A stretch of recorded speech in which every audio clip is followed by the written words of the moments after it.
ఆధ్యాత్మ రామాయణంలో కిష్కింధాకాండలో ఫస్ట్ సర్గాలు 31 శ్లోకాల నుంచి.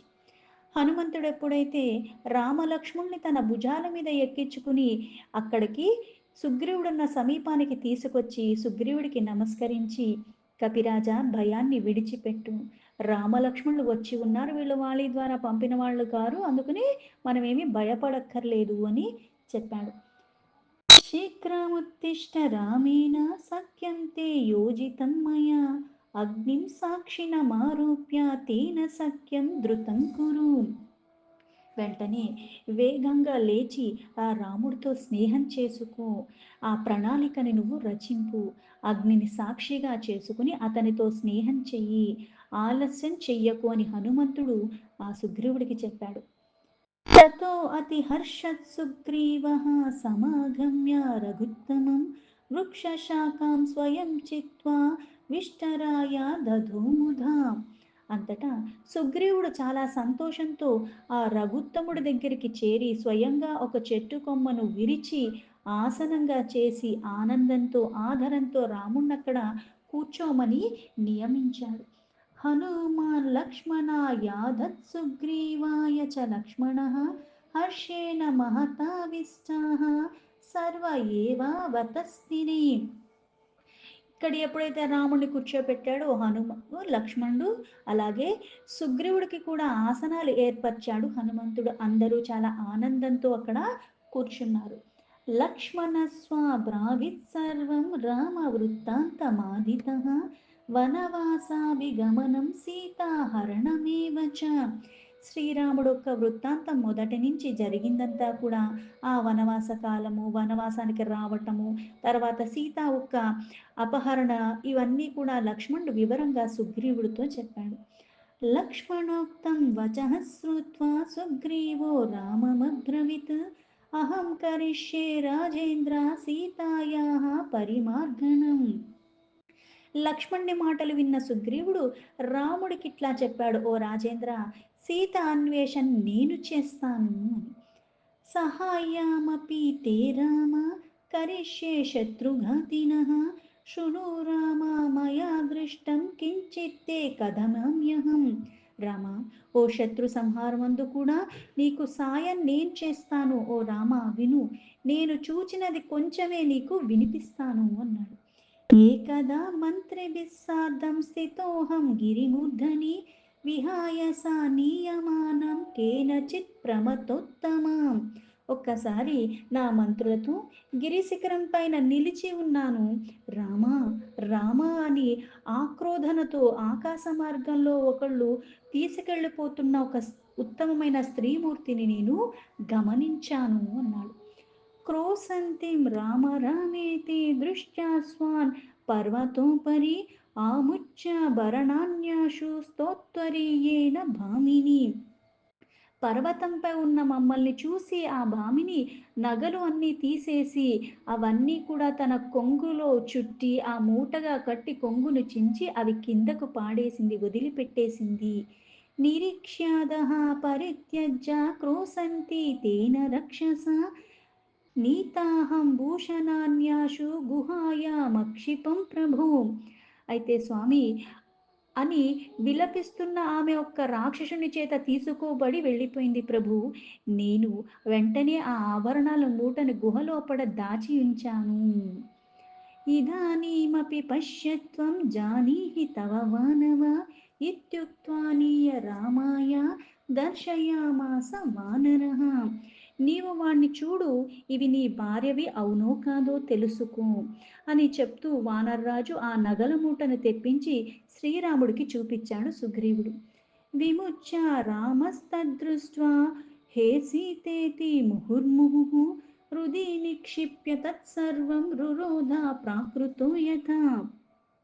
రాముడు ఆ నగల మూటని విప్పి చూసి గుర్తించాడు, హో సీత అంటూ ఆ నగలు మాటి మాటికి గుండెలకి హత్తుకుంటూ సామాన్య మానవుల్లాగా రోధిస్తున్నాడు.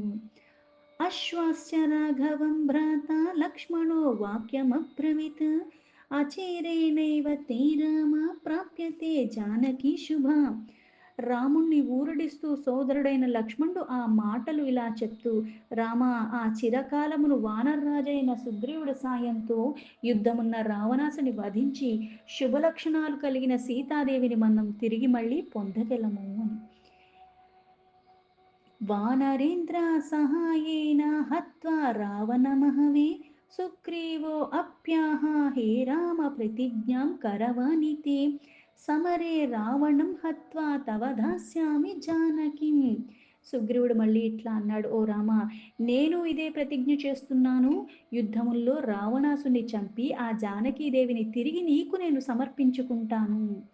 తతో హనుమాన్ ప్రజ్వాల్య తయోరగ్నిం సమీపతః తావుభౌ రామసుగ్రీవా భగ్నౌ సాక్షిణీ తిష్టతి బహో ప్రసార్య చాలింగ్య పరస్పరమకల్మషౌ సమీపే రఘునాథస్య సుగ్రీవః సముపావిశత్. అంతటా హనుమవారికి సమీపంలో అగ్నిని రగిల్చి ఆ ఏర్పాట్లు చేసి రామ సుగ్రీవులిద్దరూ కూడా స్వచ్ఛమైన అంతరంగములతో అగ్నిసాక్షిగా ఆ చేతులు చాచి ఆలింగనం చేసుకున్నారు. సుగ్రీవుడు రఘునాథుణ్ణి సమీపానికి కూర్చున్నాడు. సోదంతం కథయామాస ప్రాణయాద్రఘునాయకి సఖేసును మమోదంతం వాలీనాయత్కృతం పురా.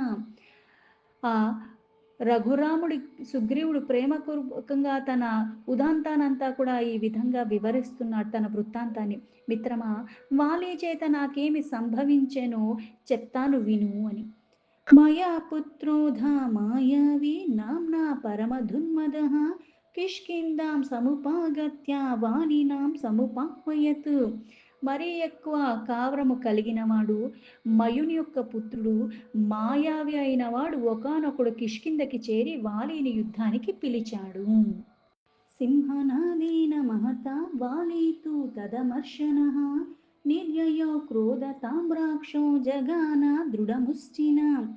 వాని సింహనాదాన్ని విని సహించలేక కోపంతో ఎర్రబడిన కన్నులతో వాలి బయటకి వచ్చి దృఢమైన పిడికిల్ని బిగించి ఆ మాయావిని ఒక్కసారిగా పొడిచాడు. దుద్రావతేన సంవిఘ్నో జగామా స్వాగుహం ప్రతి అనుదుద్రావతం వాలి మాయా వినమహం తథా. దానితో అదిరిపోయేవాడు తన గుహకు పరిగెత్తాడు.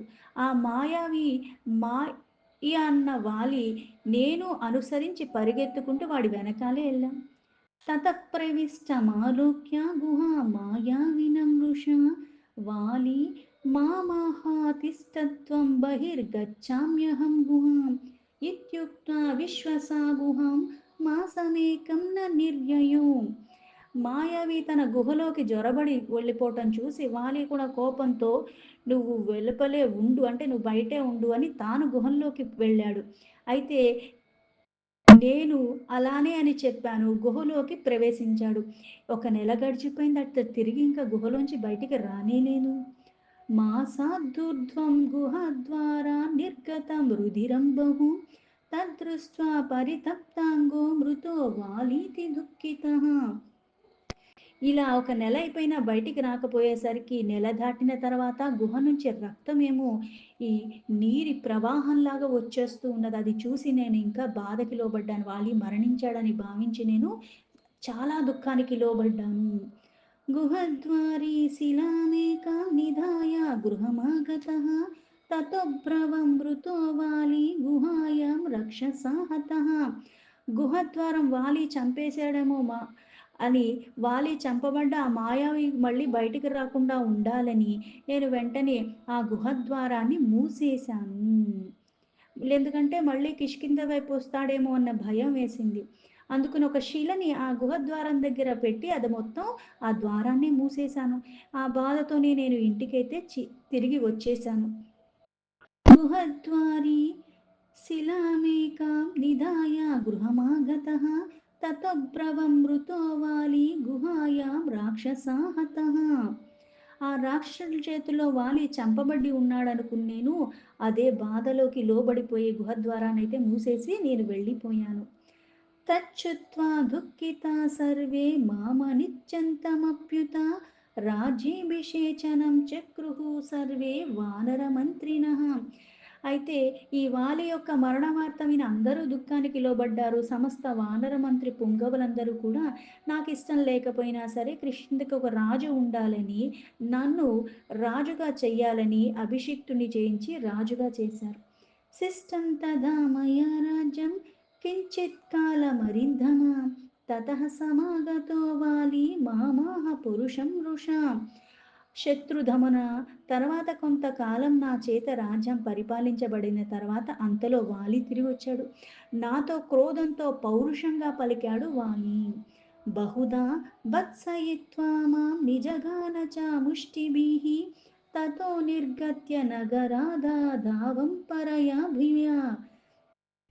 పలు విధములుగా దుర్భాషలాడుతూ బెదిరించి పిడికిళ్లతో గట్టిగా కొట్టి అంతటా నేను అత్యంత భయంతో ఆ నగరాన్ని విడిచిపెట్టి పరిగెత్తాను.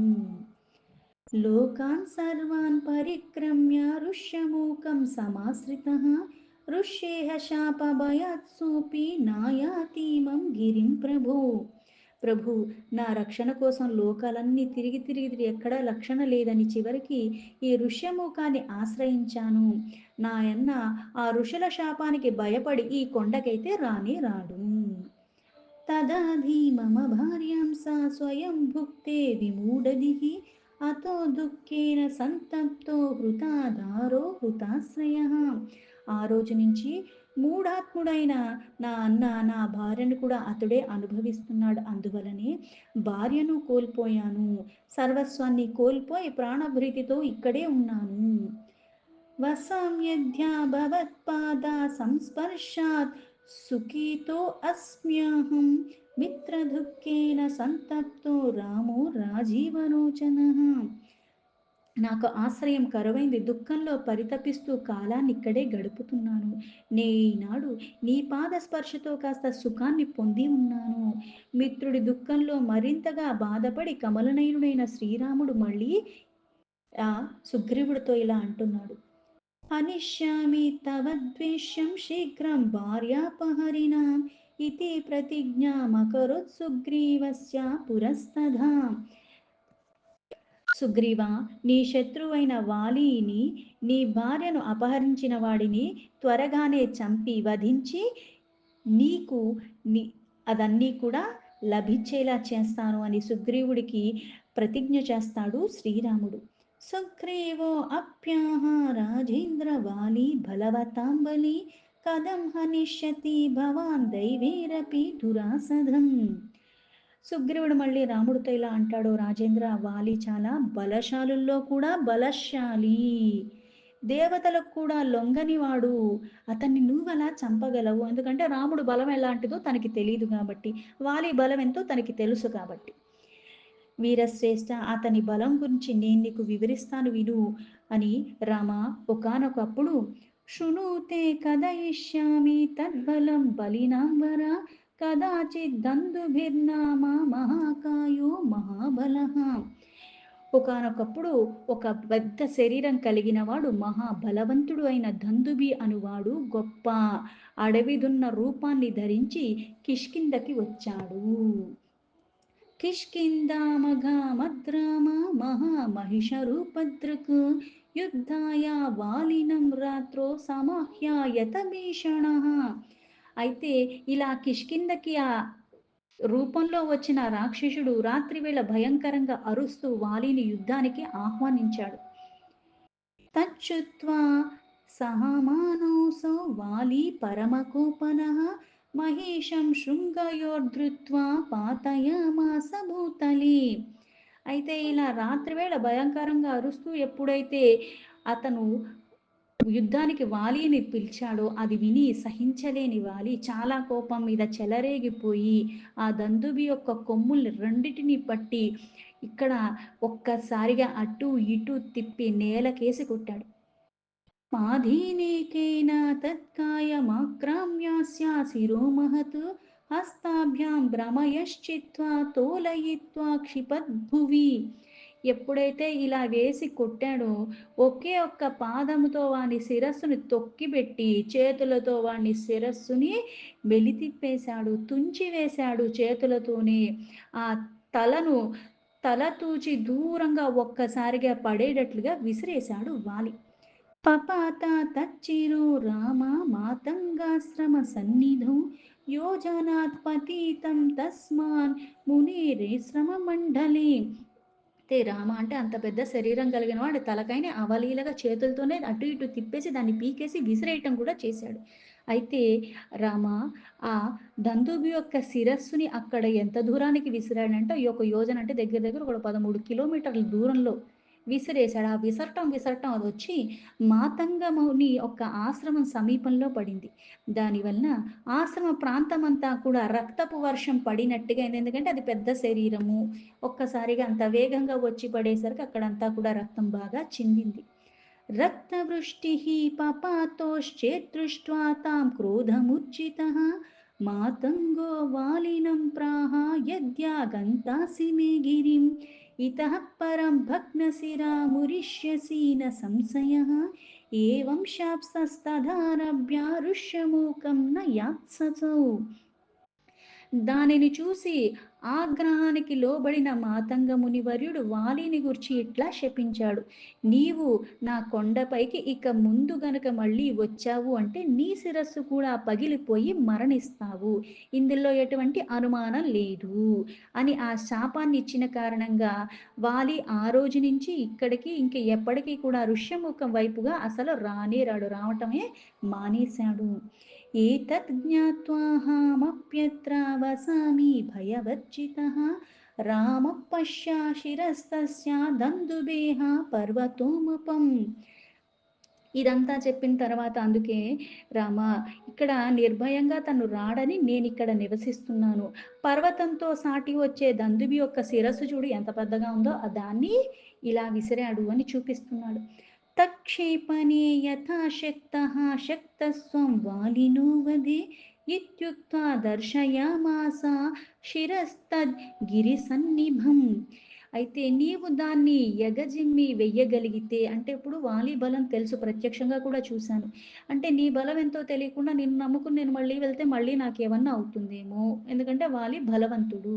అందుకే ఏ దందుబినైతే అవలీలగా వాలి చంపేసి ఇలా ఇసిరేశాడో వాలిని వధించటానికి నీకు శక్తి సముద్రిగా ఉందో లేదో అన్నది దీని గనక నువ్వు విసిరివేయగలిగితే నాకనిపిస్తుంది అని దాన్ని చూపిచ్చాడు. అదేమో ఒక పర్వతంతో సమానమైన అంత పెద్ద శిరస్సు అక్కడ ఉన్నది.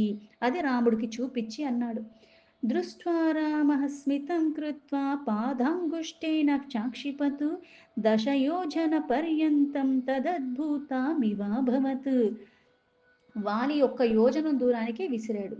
అయితే ఇక్కడ మళ్ళీ సుగ్రీవుడికి నమ్మకం కుదరతాంది. దాన్ని చూసిన రాముడు చిరునవ్వు నవ్వుతూ ఓసి ఇంతేనా అంటూ తన కాలి యొక్క బొటికిన వేలుతోనే దాన్ని ఒక్కసారి ఇలా తన్నాడు. మనం ఫుట్బాల్ తంతాం కదా అలా.